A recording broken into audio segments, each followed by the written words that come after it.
Well, what's going on, guys? 9:02 in the morning for a Saturday morning on September 6th, 2025. Me and the Mutt is here. Uh, the old fuss budget's still belly aching her butt off again. Got an issue concerning about my schoolwork, though. And a discussion that we were talking about, and they mentioned about someone was talking about wars being good or limited or something like that. And I had to re examine the issue myself personally on this one because I really don't think that wars are good, but unfortunately, at times they are necessary. Why do I say that? Well, I don't like police violence, what's happening these days. I sure as hell don't like it when our country starts going to other people's places and starts telling them what to do and starts blowing people out of the water for no reason. But they call it a drug war. That wasn't officially declared. But using an old declaration back in the 1980s when Reagan was going out of his mind, and he had already had Alzheimer's anyway, so that's why he's been taken care of by Nancy Reagan during those years. So we got the same crap happening with Trump and his mental incapacities happening at this point.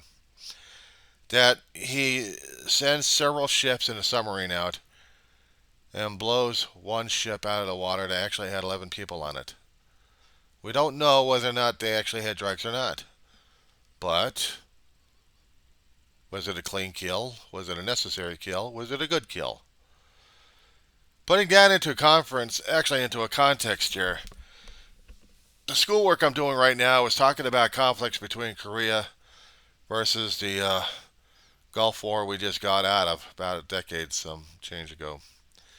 And we're still dealing with the ramifications of all of them. With the Korean War, I thought it started in 1949. Maybe it was from somewhere else.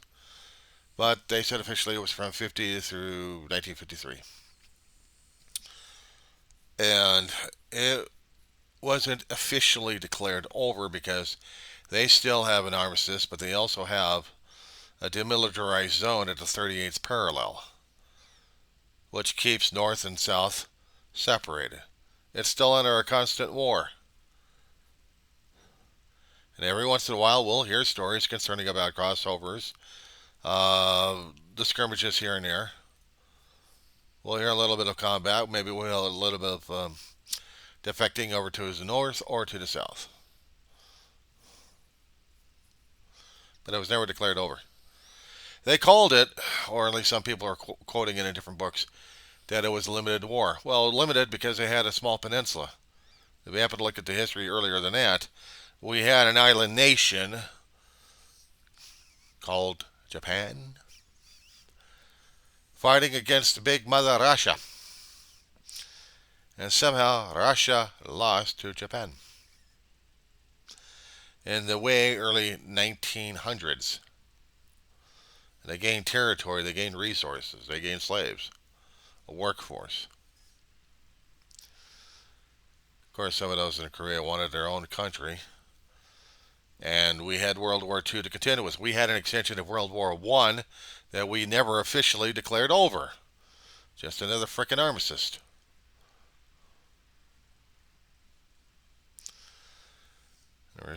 The German people resented the living crap, had they built up ire and anger. We could never get that thing resolved. And we never did help the Germans out in the first place. They had to help everybody else out. That was kind of stupid on our part. Well, they started. They should pay us all for this. No, we should have been helping each other out for the damn mess. But we didn't. We're dumb humans. What the hell do we know?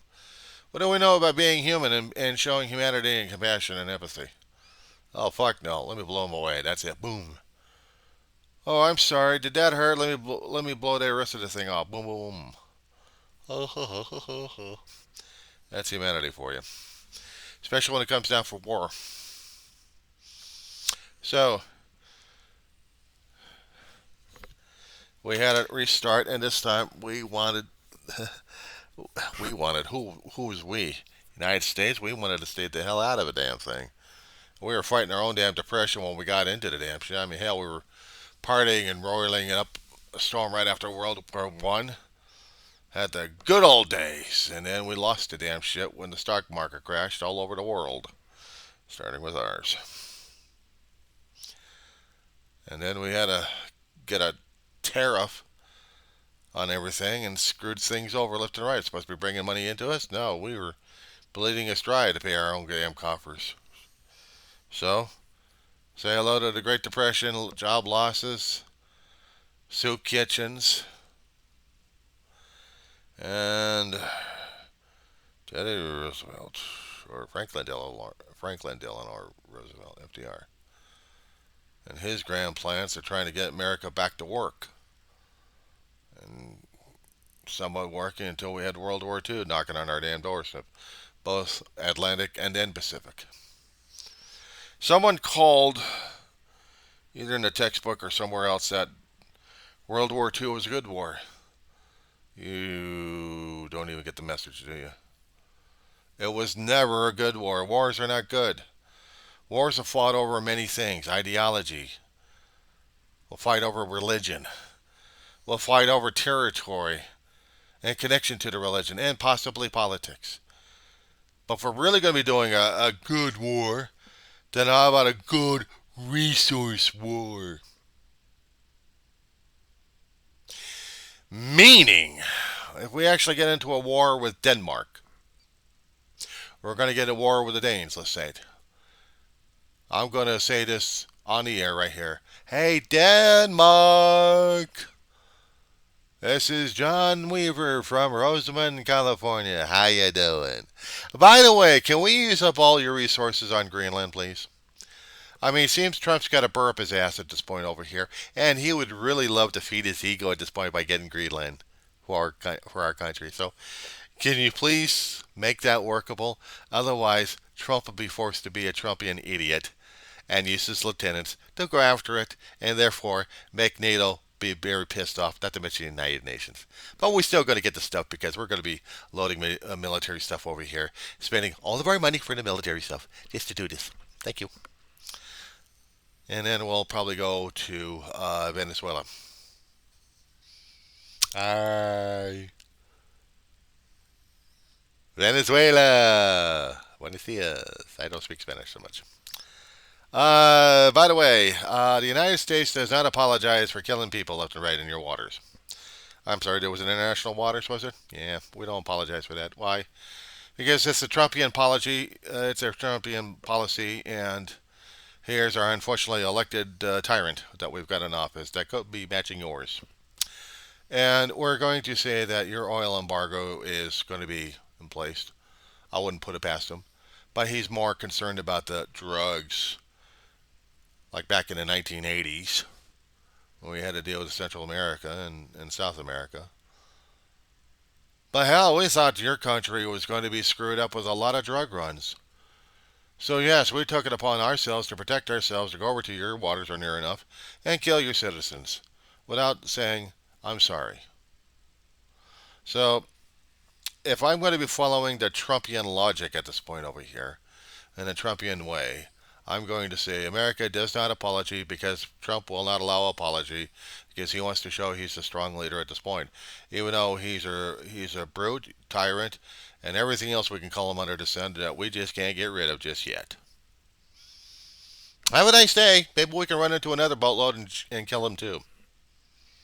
All in the name of Trump. So have a nice day.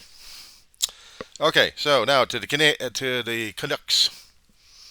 To the Canadians, our northern brethren, our northern champions, our northern friends and trading partners. Per the Trump and all the maggots that serves him.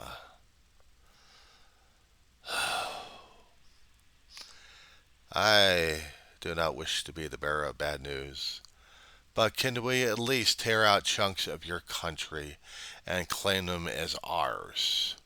We'll start with Ontario. We'll start with Nova Scotia. We will take the place because we will take the place because we are the Trump land of the United Trump land states. So this message is to the Prime Minister of Canada. You're next. Oh, yes, you have closed off your borders, but you know what? We don't care. We'll cross over the barriers anyway. We'll do it less politely. We'll just ram through them. We'll just get our armaments and run right through it. We'll get our helicopters, fly right over it. We'll get our jets to scream overhead. We'll make sure that we have Voice of America dealing with our own propaganda at this point, loaded up on helicopters and other slow moving craft, and then fly through your area and scream the living crap out of you that Trump is God and you're not.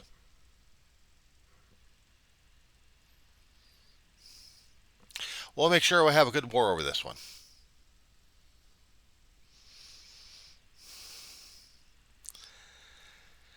Now for Mexico. Buenos dias. I don't know anything else besides that one. I should have taken Spanish in high school.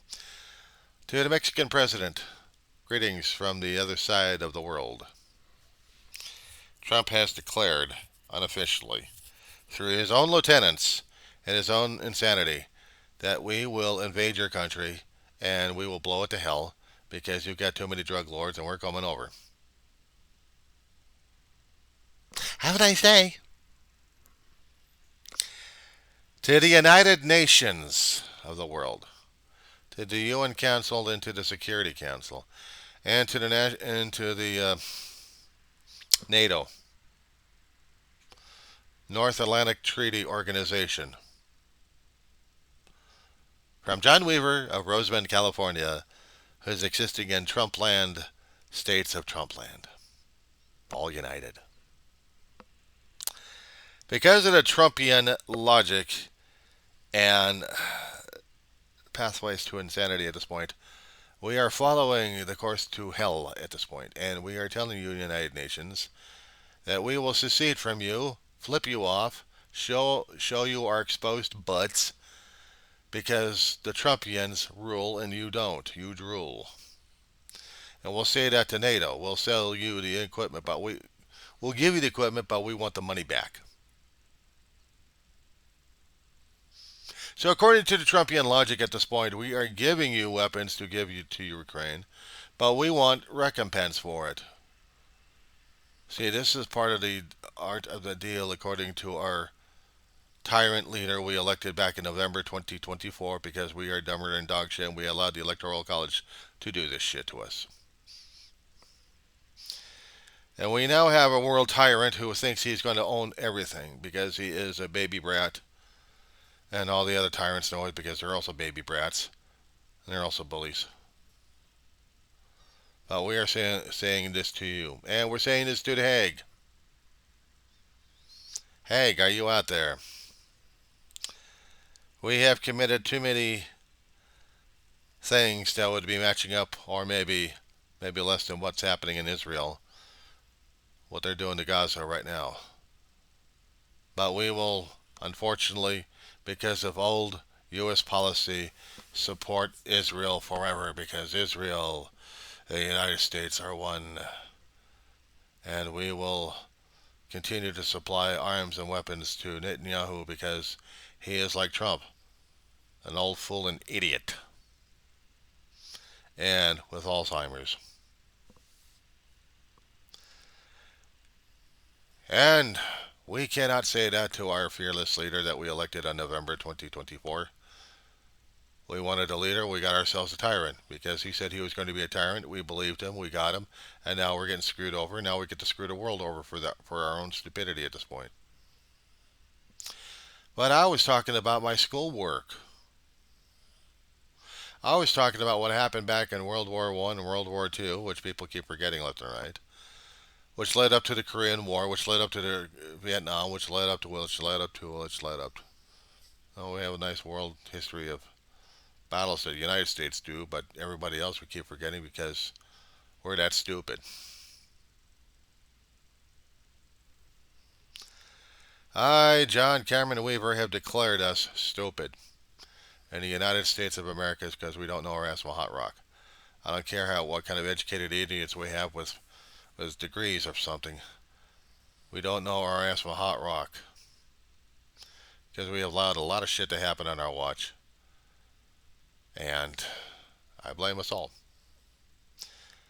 We have chosen willingly to be ignorant and stupid and blame everybody else because we think we're better than you. I had made statements on my videos I said I would never take back. I had said to the world, I had said to you folks who are listening, that canceling trade off of us would be the hardest damn things we'd ever go through because it will break us, it will humiliate and cripple us. And so far, Trump's not backing down yet. Neither is the lieutenants. I'm waiting for our people in the United States to have a conniption fit in their ass and really tell this son of a bitch and the rest of his sons and bitches, knock this shit off.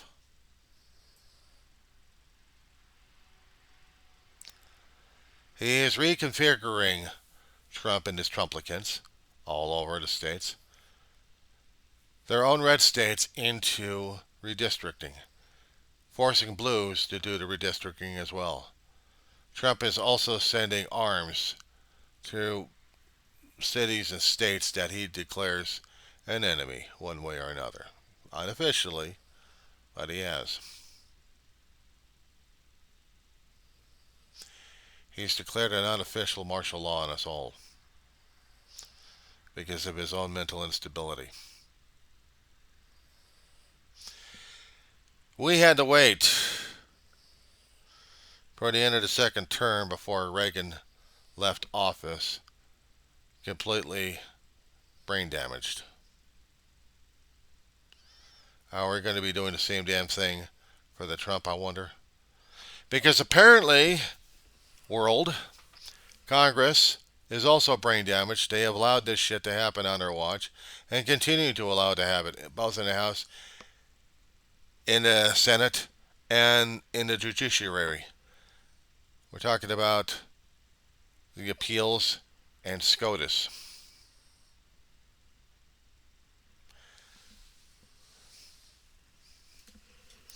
I deal with my own little tyrant. I have no wish nor desire to deal with the elected asshole in office and the clones of his that I keep calling Trumplicants. Think of it as replicants. They're clones. They're maggots. They breed from out of each other. That's what we're dealing with. We're dealing with fly maggots who are irritating as hell, but they're making their points across.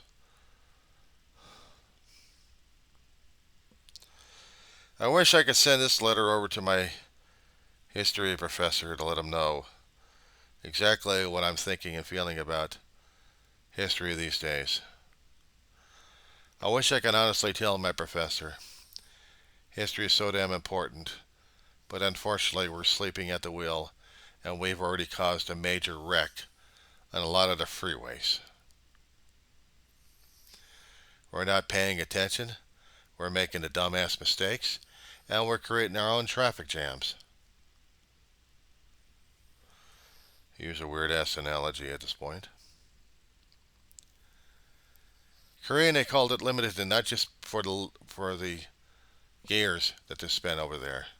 I mean, hell, how many years did we spend in actual combat in Europe, let alone in North Africa, or in Italy, or Sicily, and then Italy, and then landed in Normandy and France, liberate here and there. Between 1941 and 1944, we had spent in the European territory, not to mention Africa. But also during that time, extended to 1945, we did Pacific. Korea was limited because there was limited geography to battle with, but it wasn't just the battles. It was the politics. It was the propaganda. It was the stereotypes that we actually had in the States. Now, I had taken a Vietnam course with an anti-war professor who probably sided with the communists at this point, and he was giving us the dribble. But here's the thing: when you're looking at one particular item for a point of view, you're only looking at it from a certain point of view, and that's about it. You don't know the rest of the story on on the item you're looking at. You got a tunnel vision. You're not seeing the wider pictures. How everything else tries to come together, one way or another. We may not like the picture, maybe ugly as hell. It's not as beautiful as the mosaic that we keep seeing, either in stained glass windows or on murals. But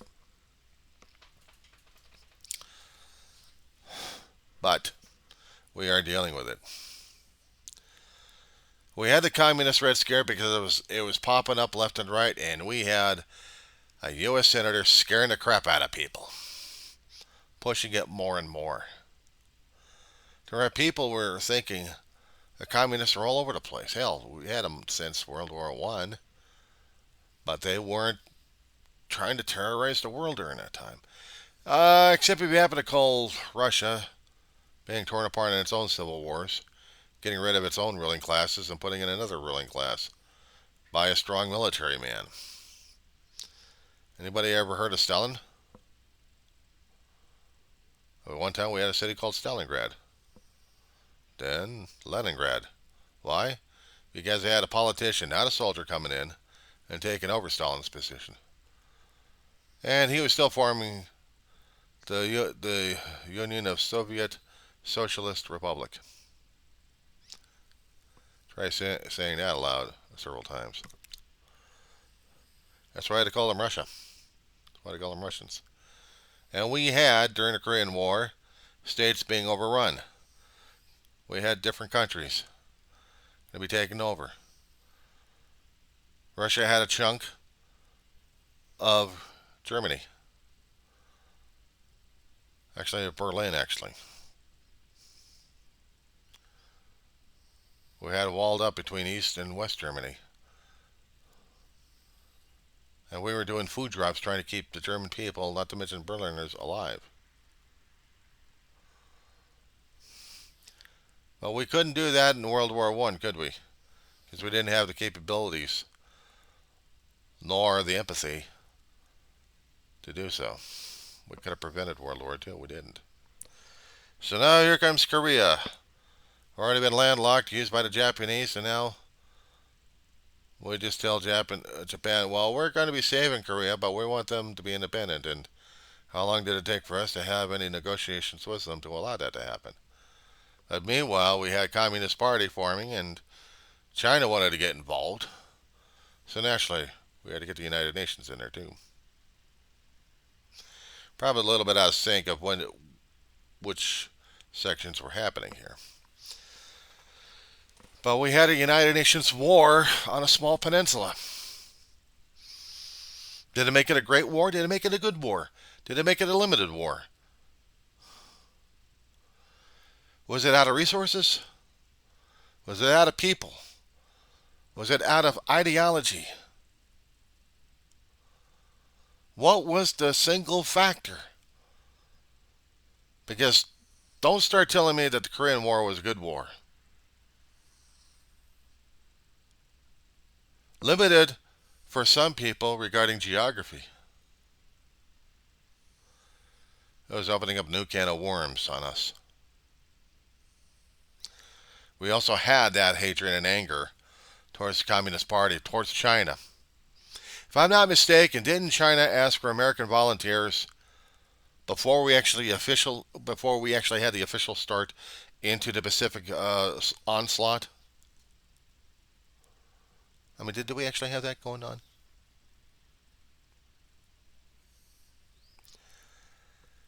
You know, growing up as a kid, you watch all these damn shows and cartoons about stuff like that.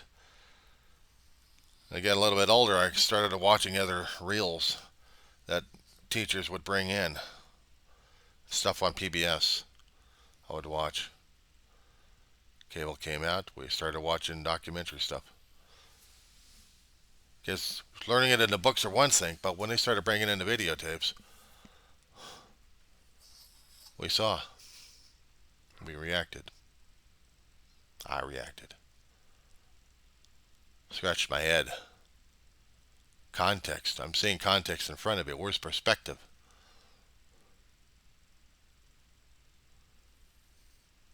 Perspective, Professor.